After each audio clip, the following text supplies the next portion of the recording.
Hello, I'm Racing Bill and we are continuing our Formula 1 X-WEC crossover. This episode is kinda special because it's the first one about North American track and first non-YouTube Shorts episode featuring track outside of Europe. But enough of this, let's see how and why Sebring failed as a Formula 1 track. It's 1958 and Formula 1 is mainly a European sport. Of course, there were races outside of it, for example Argentine GP and Moroccan Grand Prix, although that one was short-lived because local government wasn't so keen on seeing people dying. Someone can say that technically US hosted a Grand Prix round since 1950 on Indianapolis. But come on, we all know that almost no one from F1 has gone to it and Americans had their own championship, so they couldn't compete on the old continent. Damn, it's not even named a Grand Prix on calendar. That's where Alec Allman comes in. After visiting Le Mans, damn, all tracks from my videos are referencing each other, he got inspired and organized 12 hours of Sebring. With that succeeding, he decided to bring another racing series, and that was Formula 1.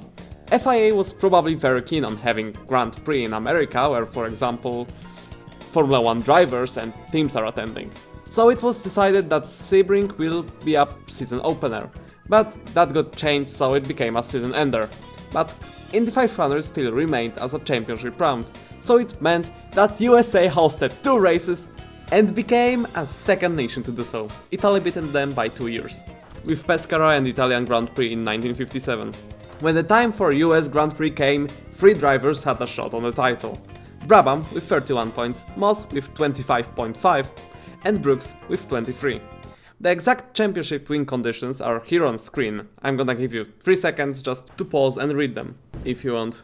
As you may know, USA, more precisely Florida, is far away from Europe, so we had teams cutting costs and simply not showing up. For example, BRM with 18 points in the standings. Gaps made by them were filled by privateers, one of whom was boy oh boy an interesting character for sure. Roger Ward won both Indy 500 and IndyCar earlier that year, so he decided to take a part in US Grand Prix. Normally you would try to get an F1 car for that, but he decided to use Curtis Craft Midget. He argued that European cars might be faster on straights, but he will dominate on the corners. Guys from Cooper tried to tell him that his idea is stupid, but he did it anyways. And if you wonder how on earth his car passed inspections, let me just remind you that he won Indy 500 earlier that year. Big reality check came up in qualifying, where he qualified last, 43 seconds behind the pole-sitter Moss.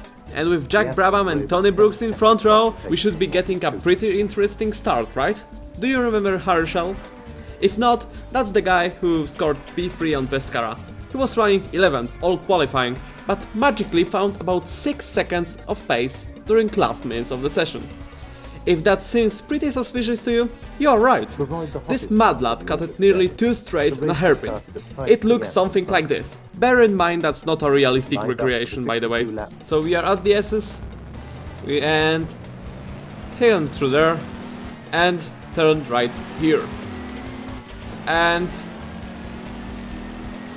acted like nothing happened, and found himself at the end of Warehouse Straight.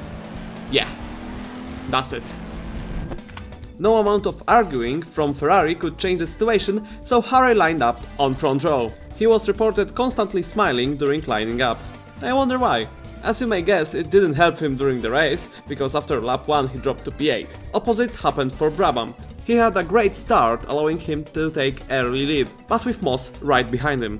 Things were also going okay for Brooks, till he got hit by his teammate. If you wonder how the hell that happened, let me just quickly explain that he drove a Ferrari. Moss quickly began to show why he was the person who took pole position, and still on lap 1 overtaken Brabham and started to build a gap. Midfield saw the rise of Bruce McLaren. Moss's car couldn't keep up with him though, and he retired with gearbox trouble on lap 5. Great driving from Bruce put him in 2nd place, and Brooks desperately dragged himself into top 10 after early pit stop for repairs. McLaren started closing the gap to Brabham. Their fight gave a glimpses of hope to Brooks, whose desperate pushing got him into top 5. Their fight wasn't meant to be, because few hundred meters before the finish line, Brabham's car ran out of fuel. Now it was a sprint to the finish between Bruce McLaren and Maurice Trintignant. but McLaren was faster, just slightly because 6/10 faster, making him the youngest driver to win a Grand Prix until 2003, when Fernando Alonso beat his record. At the time of his win, McLaren was 22 years, 3 months and 12 days old. Brabham though was fighting against time. He jumped out of his car and pushed it to the finish line. At that time, Brooks already couldn't win the title, so Brabham was safe in that regard. Brooks crossed line in P3, while Brabham was classified in P4. This weird race full of drama gave Brabham his first World Championship. Race itself was a financial disaster, just barely breaking even. Crowd size was half of that year's endurance race. It wasn't a problem for Ullman though, because in his head another plan appeared. Welcome to How Not to Formula 1 Circuit Board.